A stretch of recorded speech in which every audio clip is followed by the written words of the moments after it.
Bonjour à tous et à toutes, j'espère que vous allez bien.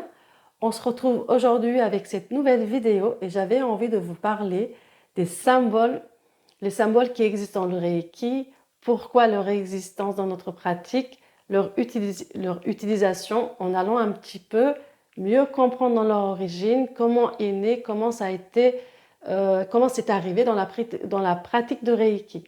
Et également, vous allez aussi un petit peu comprendre comment est né comment est arrivé également les sons sacrés qu'on appelle les Kotodama. Donc, pour commencer aujourd'hui, tout le monde sait que Maître Mikao Usui a fondé officiellement, on va dire, le Reiki qu'on connaît aujourd'hui en 1922. Mais au début, ce système s'appelait Usui Tête, veut dire toucher de main de Usui. Et à cette époque-là, ce système avait beaucoup de succès, attirait beaucoup de personnes et même de plus en plus de personnes souhaitaient même être formées au Reiki. Et à cette époque-là aussi, Maître Mikao Usui faisait beaucoup de séances et il n'hésitait pas à former les personnes qui désiraient vraiment être initiées. Donc, comment il procédait en fait dans son enseignement, d'après mes informations, en fait, il procédait au premier niveau d'abord pour les personnes, pour les aider à prendre soin d'eux-mêmes.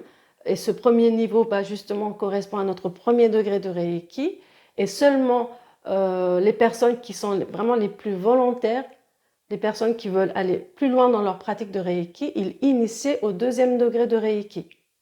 Donc, à partir de moment dans son enseignement, comment il travaillait comme ça, et à un moment donné, on ne sait pas vraiment comment ça s'est passé, pourquoi, mais il a eu l'idée, comme une évidence, d'introduire des chants sacrés dans l'enseignement à partir de deuxième degré.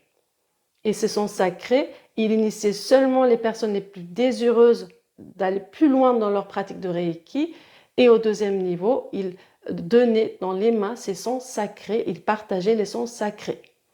C'est ainsi que le Reiki on va dire, a évolué à un degré de plus avec l'arrivée des chants sacrés. Jusqu'à arriver, c'est comme ça en fait en 1914, jusqu'à arriver en 1925 avec l'arrivée de Hayashi et ses collègues officiers marines impériales qui va encore changer le destin de Reiki dans la pratique.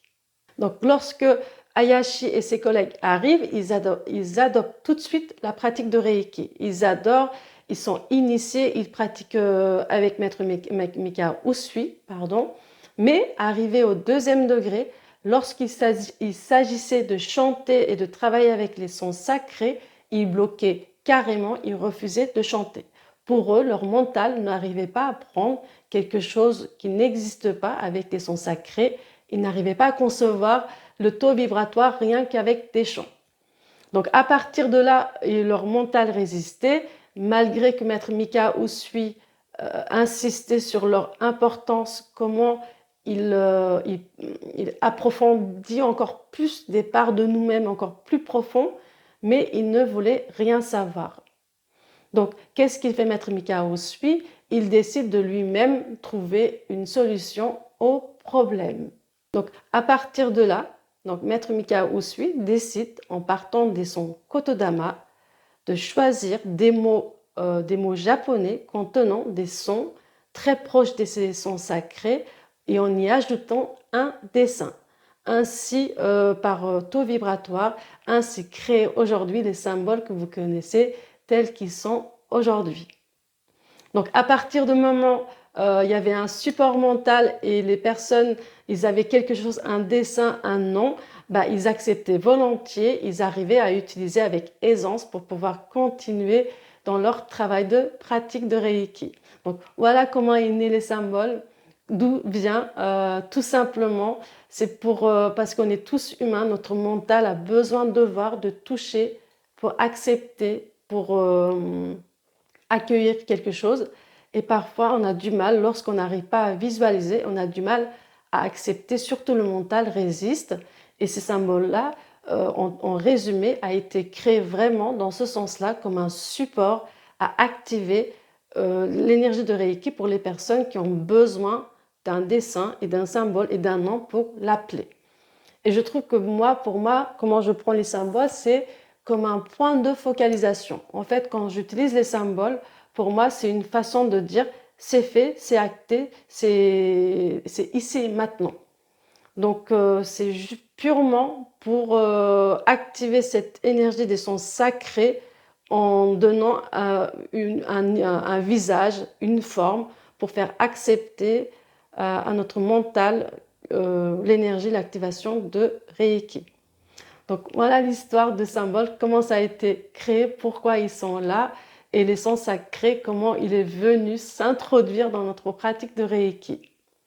Donc à partir du moment où quand Maître Mikao Usui décède en 1926, il me semble, l'assemblée qu'il avait créée, souvent composée de ces mêmes personnes, officiers marine impériale, ont continué la pratique de Reiki, mais ils ont mis de côté les Kotodama. Donc ils ont seulement travaillé les pratiques avec les symboles et ils ont laissé de côté les Kotodama, dont Hayashi, malgré qu'il a quitté l'assemblée, qu'il a créé sa propre clinique de Reiki, il a continué à travailler avec seulement les symboles.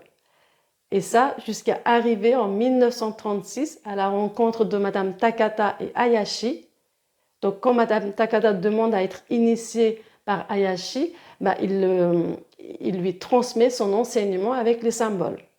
Et à partir de là, qu'est-ce que Madame Takata, elle poursuit sa pratique de Reiki, elle initie avec les symboles, puisqu'elle n'a pas la connaissance des sons Kotodama, elle n'a que les symboles, ainsi de suite, de maître à élève. Aujourd'hui, que le Reiki, on a utilisé le symbole, c'était comme ça, de maître à élève, tel qu'on connaît aujourd'hui l'enseignement, jusqu'à arriver à encore un point, un retournement encore une ère de Reiki en l'an 2000. Pourquoi je dis ça? En fait, le Reiki connaît encore une autre révolution, une autre ère de Reiki arrive en l'an 2000.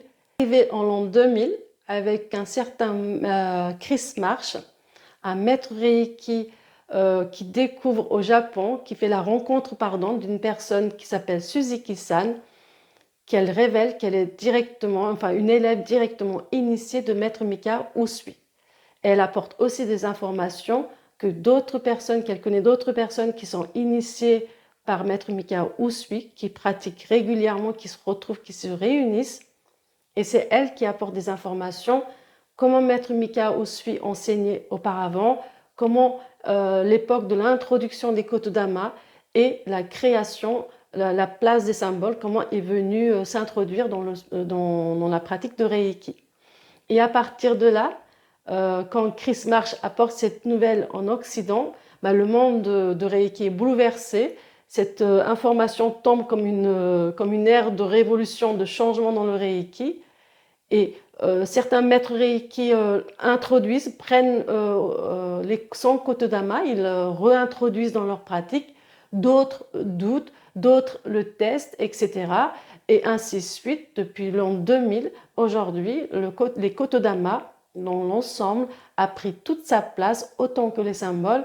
Et aujourd'hui, tout maître Reiki qui respecte le charte de Reiki tel qu'il devrait être enseigné, pratiqué, intègre totalement les deux, que ce soit les sons sacrés et les symboles dans leur enseignement. Donc voilà, je voulais un petit peu vous expliquer, ça me tenait à cœur de vous expliquer un petit peu d'où viennent les symboles, les sons Kotodama, pour que vous compreniez mieux. Parce que c'est vrai que quand on ne connaît pas et qu'on parle des symboles, on doit dessiner, le mental a du mal à comprendre. Mais voilà, je voulais apporter cette précision sur notre pratique. Et je trouve qu'on est quand même privilégiés, nous, aujourd'hui, dans la pratique de Reiki, maintenant, d'avoir autant d'informations et de pouvoir utiliser ces deux outils et qui apportent autant chacun son taux vibratoire et de pouvoir utiliser les deux à tout moment lorsqu'on souhaite, que ce soit les symboles, les sons Kotodama, pour enrichir et approfondir notre pratique et aussi dans notre pratique quotidienne avec le Reiki et également pour les personnes qui initient pour pouvoir enrichir l'enseignement, toujours dans le même but, de faire du bien aux autres et de vivre de la passion de Reiki. En tout cas, moi, je reste vraiment toujours dans la gratitude d'avoir rencontré le Reiki sur mon chemin. Sincèrement, en toute humilité, ça a transformé ma vie. Et je me demande qu'est-ce que ce serait si j'avais pas rencontré le Reiki. Mais en tout cas, moi, ça a été un point de changement, de transformation de ma vie et je ne regrette pas. Et aujourd'hui, en tant que maître Reiki, je travaille autant avec les symboles qu'avec les Sankotodama. C'est vrai que les Sankotodama, j'utilise quand un moment à moi pendant mes méditations, pour les formations, mais les symboles, c'est tout, c'est au quotidien. Limite, pour moi, c'est devenu automatique. C'est comme mettre un vêtement, et donc c'est systématique. Peut-être que mon mental, mon inconscient a besoin de ça. J'utilise dans tout pour m'aligner quand j'ai un coup de mou, quand le mental prend dessus et hop, le symbole de pouvoir. Et des fois, je sens des petites, pas des harmonies, mais quand je pars dans tous les sens ou manque d'harmonie, j'utilise le symbole d'harmonie et avec le maître symbole pour pouvoir toujours me requinquer, me raligner à tout moment pour essayer, en tout cas essayer de vivre toujours dans le moment présent, ici et maintenant, celui qui est le seul qui existe. Donc, j'espère que ça a été passionnant pour vous. Donc pour les personnes qui me découvrent, je m'appelle Mera, je suis maître Reiki depuis quelques années. Donc, si ça vous a plu, n'hésitez pas à me soutenir, à liker, à vous abonner pour avoir d'autres vidéos à venir, bien sûr, pardon. Et également, je voulais dire aussi que c'est vrai, dans quelques jours, en fait, je prépare une petite surprise. Donc, n'hésitez pas à me suivre si vous voulez. Donc, je prépare, je ne sais pas à quel moment, mais je prépare une petite surprise pour vous prochainement. Et pour les personnes qui pratiquent le Reiki, n'hésitez pas à m'écrire en commentaire votre partage, votre expérience, comment vous vivez avec les symboles, qu'est-ce que vous pensez de l'existence des symboles dans la pratique. Vraiment, je suis curieuse de savoir, de pouvoir toujours s'enrichir, de s'informer pour mieux comprendre un petit peu les symboles et la pratique de Reiki. Donc d'ici là, prenez soin de vous et restez en ligne. Je vous prépare une surprise à venir prochainement. Merci à vous, à très bientôt.